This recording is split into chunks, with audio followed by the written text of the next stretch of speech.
Welcome back to another technical deep dive here in the Debug Zone. Today, we're tackling a big question and breaking it down with insights from other users. Hopefully, this clears up some misconceptions and helps you get the answer you need.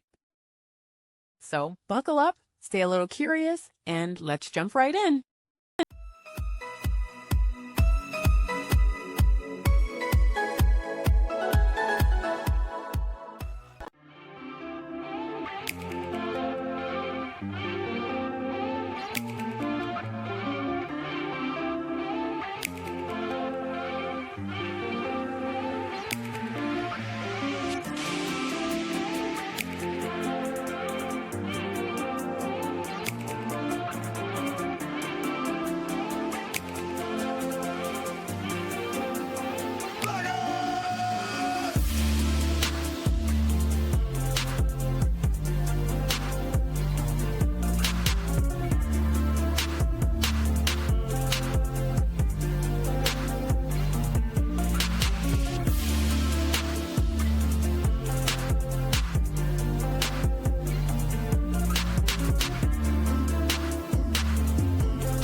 And that's a wrap.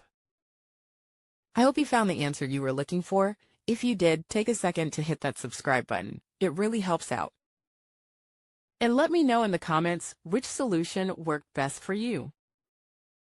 See you next time in the debug zone.